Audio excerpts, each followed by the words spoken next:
Okay, we are live and I only have 4 minutes until my next call. So I'm broadcasting on Instagram and on the other platforms. Yesterday I had it was almost like a comment, not a question from a customer. And they stated, it was really interesting about your model. And I love when I hear this business, this model is fascinating because I had that during the Sales for Life days when we pioneered social selling. It was something new, it was something innovative. Here's what they stated. They said this back to me. And so I want to kind of reiterate it back to the audience. What they had said is, I had originally tried to hire people off of UpWorks or Fiverr or to get a virtual assistant or somebody in customer support or somebody to help us with marketing. The problem with that model is the following, and this kind of leads to why our team-based model is so much more effective. What happens is you go to hire somebody on Upwork. You are beholden to the skill of a single individual.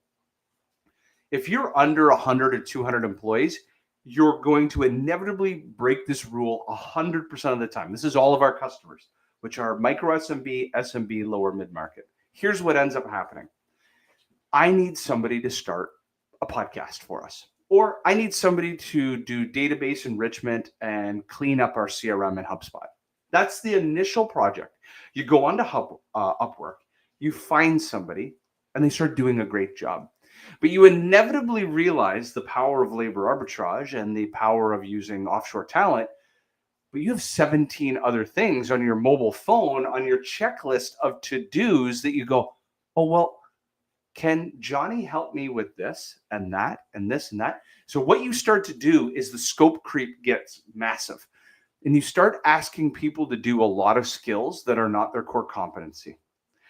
And then months or years later, you look back and you're like, well, my virtual assistant was okay.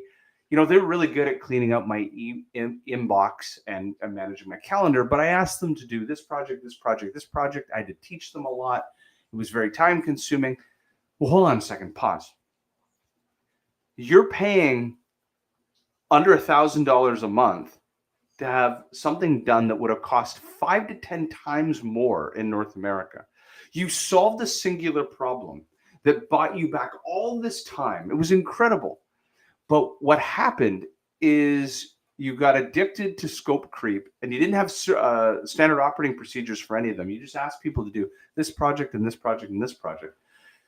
The problem with the Upwork model is you inevitably either have to find individuals to do every one of these individual tasks because people are good at a few things, or you end up asking people to do things that they're not very good at.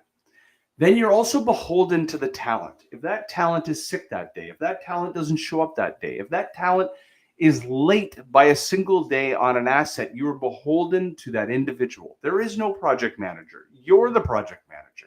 There is nobody being the time cop. There's nobody managing a Trello board or Asana board to tell you how things are going. There's no daily, weekly, monthly stand-ups.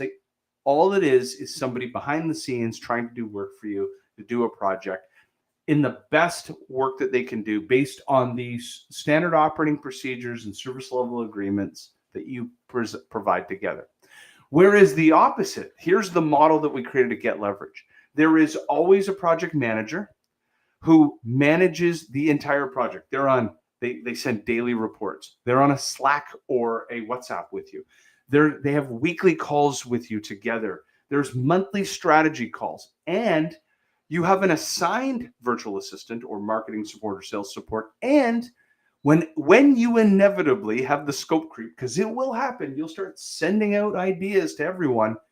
What will happen is you will have the ability, because our project manager will give the email database work to the email database expert. The videographer will get this work. The podcast creator will get this work. And we work as a team, and that allows you to inevitably throw all the projects you want that you do have on your to-do list to us, and we can tackle them all. So I thought I'd tell you that quick story. I've got to jump. I've got an interview right now. You take care.